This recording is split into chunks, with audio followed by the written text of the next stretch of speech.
Welcome to this month's AuthorConnect Chat. I'm excited to feature today's guest as president of BookPal. We always get unique opportunities to speak with authors about new books that are being launched and topics that are certainly relevant to the world around us.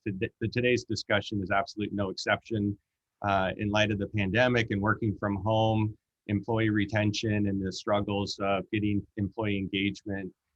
Couldn't be more pertinent to conversations happening in organizations all over the world. We're excited to feature a little conversation for about a half an hour, but at the end of the conversation, we're going to be giving away 3 signed copies, so please stick around. Today's guest, I had the pleasure of meeting a couple summers ago, and I couldn't be more enthusiastic about spending some time with her, diving into the new release of her book. She's recognized as one of the most knowledgeable and leading professionals in career development and employee engagement. And in 2018, she was recognized by the Association for Talent Development with a Lifetime Achievement Award. Huge congratulations on that, by the way. She's written a number of books, but the 3 that are most standing out for topics that we're talking about today are Up Is Not the Only Way, Help Them Grow or Watch Them Go, and of course, the 6th edition of the book, which is absolutely astounding, Love Them or Lose Them. She's sold over 750,000 copies, which is amazing, and has updated to the new 6th edition after 20 years in print. So please join me in welcoming our esteemed guest, Dr. Beverly Kaye. Thank you. Thank you. Yes. Thank you for the lovely introduction.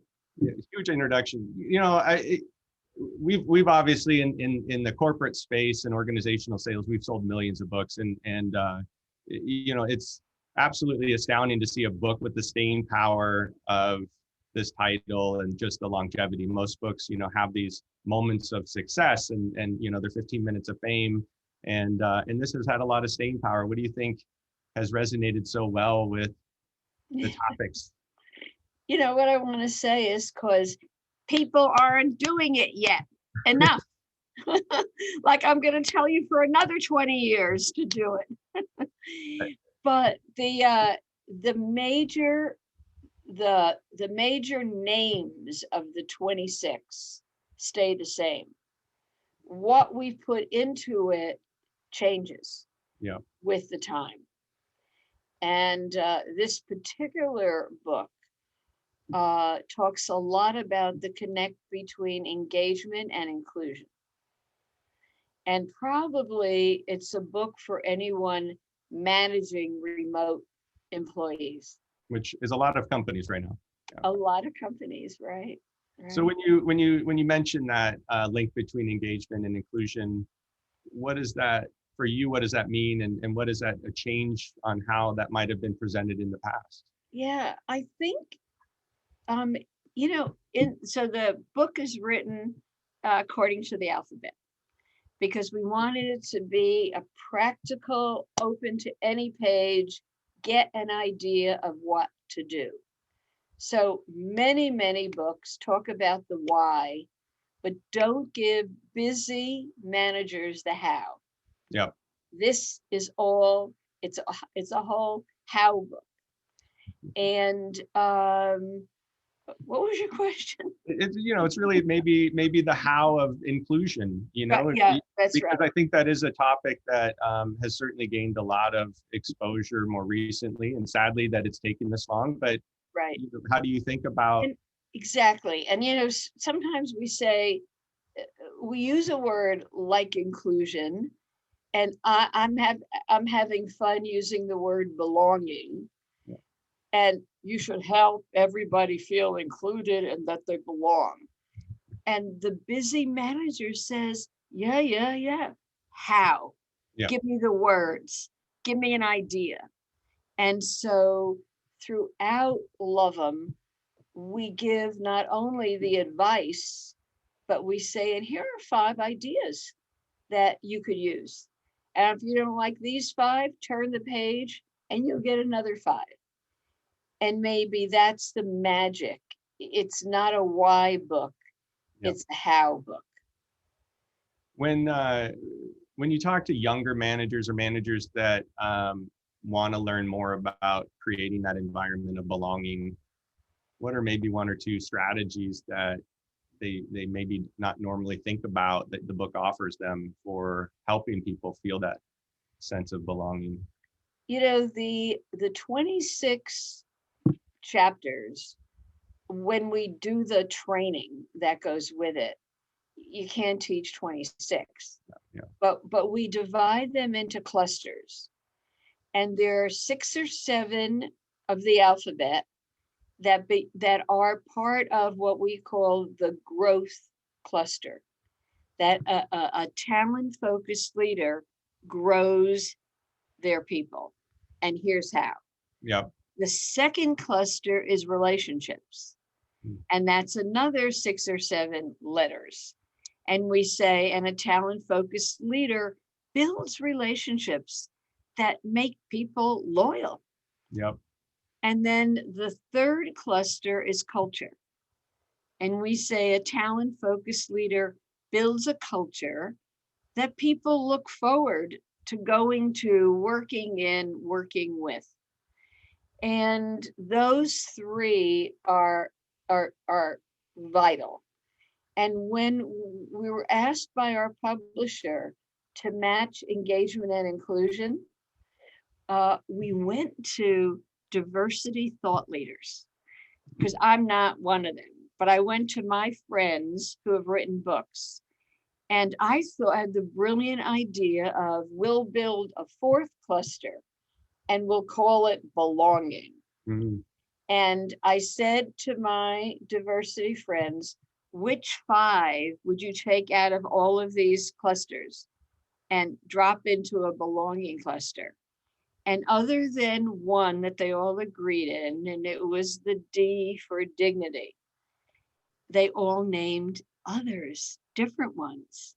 Interesting. And my whole theory of we'll have the 5 they all agree on went out the window.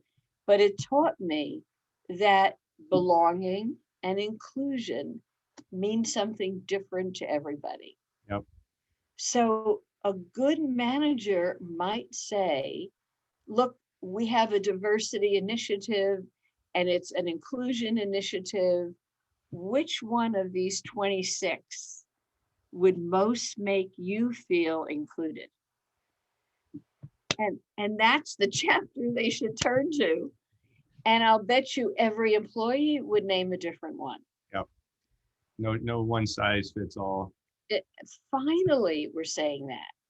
Yeah. And we're seeing that in our corporate regulations, that it used to be if you let Sammy come in late on Fridays because he's got to take his daughter to a violin lesson, then you have to do it for everybody. Yep. No, you don't. That's what Sammy needs. Yeah. And so I love that the culture has loosened up around do for everybody what you do for one. And now it's do for everyone. It doesn't have to be equal to be fair. Absolutely. And the interesting thing about that is there's a correlation as well to this idea that I think a lot of people think retention equals higher pay. And and your book makes a compelling point that it is really the reason people stay is very different from employee to employee. So you kind of extend the same logic into what is it that makes people feel safe? What does it make, to help them feel a sense of belonging? Yeah. Yes. And when people say it's all money, I say, don't even go there. You can't compete on money. Yeah. Compete on culture. Compete on how you grow people. Compete on the relationships that are different in this company than, compete on all of those. Don't compete on money. When we think about stepping back, I think one of the most fascinating aspects to the book that I walked away with is the idea of the stay interview. It was a newer concept for me, been around for a long time and managed a lot of people, but this idea of like purposely having a conversation around what gets people to stay, I think took me back. I've obviously had conversations around goals, and I've even had kind of blunt conversations that I felt like certain people would outgrow the organization given their talents and our ability to keep up with their path towards their own career goals.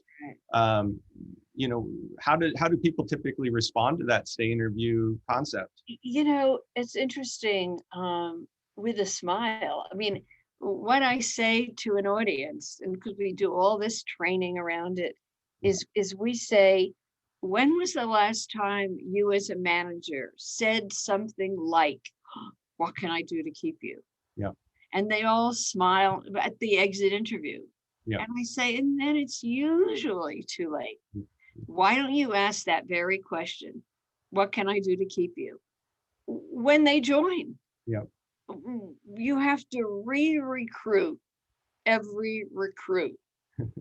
and that's the question to ask. Why do you stay?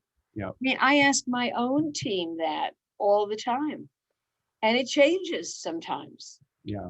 And then I know what I should do more of. Yeah, I love too that, when you get into, we obviously covered just briefly this idea of compensation, and a lot of people do have this sort of gut reaction to what would keep you to stay, and it's more money. But the reality is it's the follow-up question that's more important. Do you want to maybe talk about? Yeah, because we wrote a book on the stay interview, and managers say, what if I ask and they answer something that I can't deliver? Yeah. And I say I can't deliver. Yeah. Not now, not this moment on that more money thing or that other job thing. But I want to keep you on my team. What else matters? Yeah. And if you say, and I'm determined to find things that I can deliver on. And I always tell an audience, if you ask what else 3 times, you will get something that's within your control. Yeah. Or else send me hate mail. And I've never gotten a hate letter based on that. So what we get caught in that first thing they say. Yeah. And what else spreads it out? Yeah, there was an interesting Gallup engagement report a couple of years ago that talked about, it's really about 15% of someone's job that needs to be fully engaging for them to feel a sense of fulfillment towards the role itself. So, to your point, getting into that more nuanced, all right, what is something else? What is something else? There's a number of levers you can pull. Absolutely. And what I asked my team just the other day, I said, what task, when you look at doing it, makes you groan? And at the flip side, and they each told me what makes them groan. I hate doing that. And I need to know that too. And I may not be able to do anything about it. Yeah. But maybe what makes one groan doesn't make the other groan. It's that switch simple. Stuff around. Yeah. Right. Do you do cover it a little bit, but I think it's a good conversation to have in mentoring newer employees, younger employees. A lot of times they struggle with answering the question about what keeps them to stay. Is there a developmental path to help someone that doesn't know the answer start to appreciate the different things that a company can do? Or how do you kind of nurture that out of somebody over time? Here's a way. And I hate to say buy the book, but get the book, open to the table of contents, A to Z, and show your employee the table of contents and say, I really want to keep you in this team, in this company. Pick 3 of these that you really could say, read those, Beverly, because those are the most important. Yeah. And I will, and I'll try to do more of those. Yeah. And there's an easy way. So you don't have to be a therapist or in the human capital area to say, pick one Pick three. Yeah. Well, and I think too, there's this, some people respond to questions very dynamically, very comfortably, and they can answer it. I think it's also good to have somebody walk away with the book and say, hey, why don't we meet again in a week or two after you've kind of looked at some of these concepts and see what resonates. Right. Yeah. And you're not asking them, you're asking them for themselves. Yeah. That and you're saying, I'm not a perfect manager. And I know diversity, inclusion, everybody wants different things. And I'll do the best I can. Yeah. And I promise any manager who listens to this that if they name those 3 chapters, you will find something in each of those that you say, I could do that. Yeah. I can improve quality. I won't use those words. Yeah. But I could do that. Yeah. And it reminds me, in the training, often a manager says, if I did a stay interview with any of my people, they would say, what book did you just read? And I say, tell them you read a book.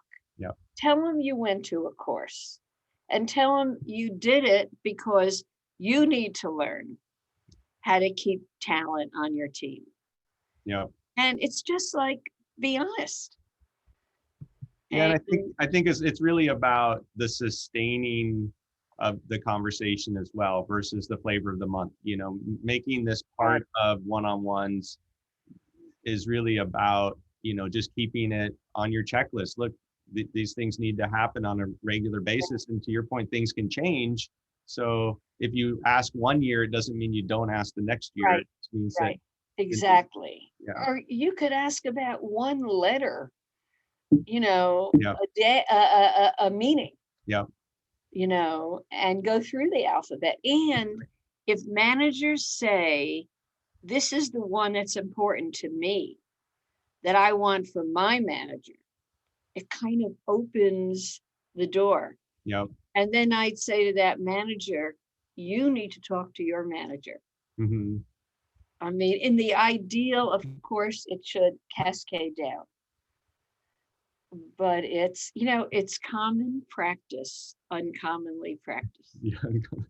It can be challenging. I mean, you bring up the point that a lot of managers will say they're too busy, but not recognize that having someone leave results in hours, if not weeks, of recruiting and training and getting up to speed. So preventing that turnover is substantially more beneficial. That's great. That's a great point. Totally. When you think about, obviously, I think recently a lot of companies and our company, BookPal, is no exception. We're switching over, obviously, from in-person work to conversations like this with staff. And there's this sense that I have to constantly be thinking about the direct reports and other staff members, and have I connected with everyone? What are some of the strategies that you're providing to clients and talking about in a COVID world, on a Zoom world where you're not face-to-face? Number one, remind me to give you an article that you could give to everybody, which is titled Staying Connected While Working Apart. And we use the A to Z's, and we give managers one thing to do to stay connected. And there's 26 choices. So anyone on this, I don't want to leave you thinking, well, what can I do? Yep. Tony will get it out to all of you, and you can use it however you want. I love that. Yeah, I think, there's, we've done some fun, even just employee Q&As where people kind of discover what restaurants they might have done takeout from and different things, but it is good to, have deeper conversations as well. And remember, for those who don't use the, screens behind them, I think looking into an employee's workspace gives you many, like you might notice above my office door, it says, do what you love and love what you do. Yeah. And I got a picture of Maui. So. Maui. And I might say, why Maui? Why? Yeah. And did you have a great vacation there? just a teeny little question Yep. about something in their space, I think warms the person to you. First trip with my wife and where we got married. So not at the same, two different trips, but years apart. Oh, that's sweet. See, that's sweet. And That's, one sentence, yeah, and I learned more about you, and I humanized that makes sense. the Yeah. tough conversation because I'm going to fire you next. Now,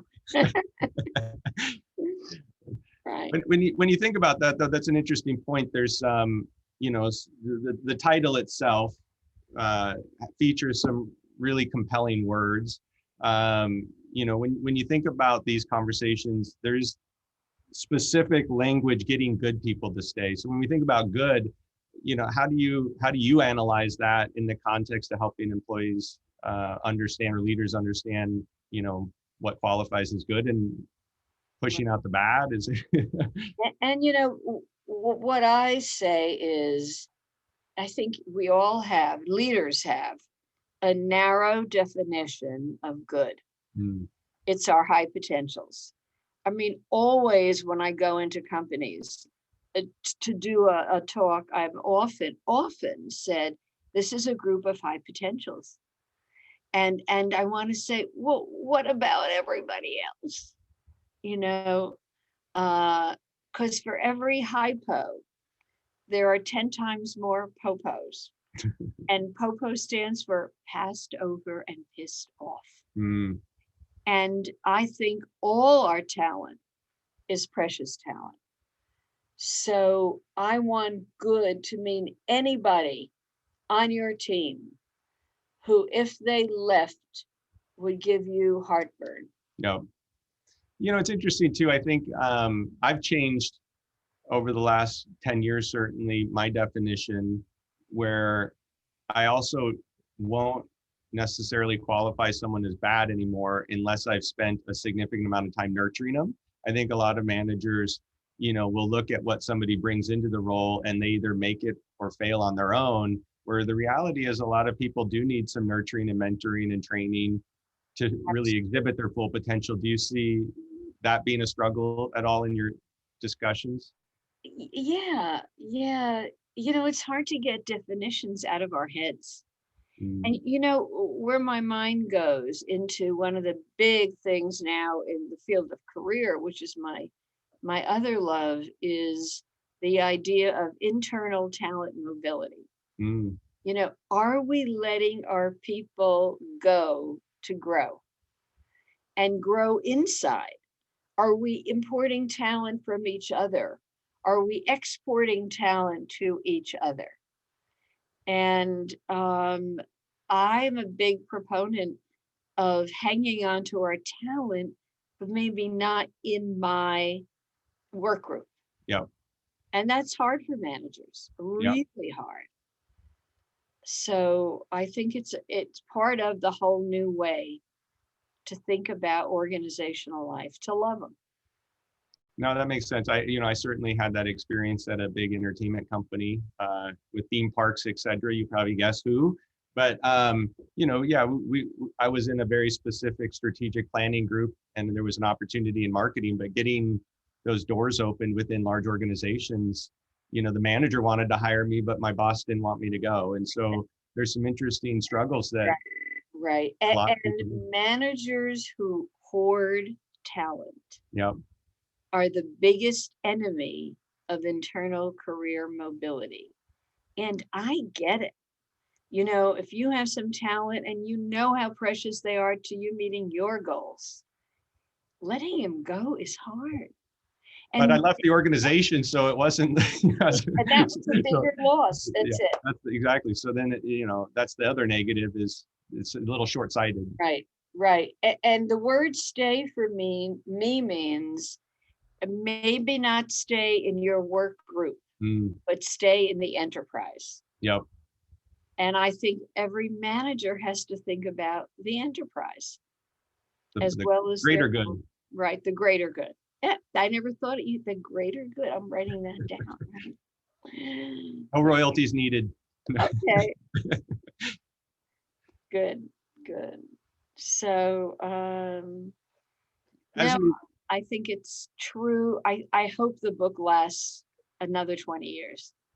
I think it will. I think it's really about changing people's perspective on these types of conversations. Right. And until, people make the time and nurture an environment of belonging and have conversations about what excites people, there's going to be a need for this type of material.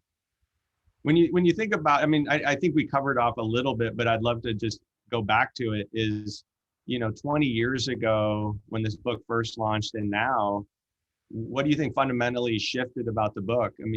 Is there any surprises in there that or is it just a natural evolution? Mm-hmm. The names of all the chapters stayed the same. So the info in each chapter is not exactly the same because we checked the latest sources and things have changed. From the 5th edition to this one, COVID is new, remote is new. I've never seen diversity and inclusion being mega. Important. It always was there. So all of that had my co-author and I improve each chapter and update each chapter. And so I'll bet, though, that in 20 years, growth will still be important, relationships will still be important, and culture will still be important. So I just got to find someone who's going to keep updating it. Hand the torch off. Right. So pass the torch. Absolutely. Do you ever struggle with how individual managers, as you bring up the word culture, how they connect the concepts in the book to the greater organizational culture, or how they impact it? Because a lot of these things will shift the culture of a department very quickly. Right. Right. And I think it's important to find out how they define it. The best image of culture, and I'm not a culture expert, and there are culture experts. Someone showed me a picture of an iceberg, and they said everyone thinks the tip of the iceberg that's above the water is the culture. And it's written on all the, this is our organization. It's below the iceberg, below the water. Yep. Where the culture is. So is what we say above the water what we do below the water?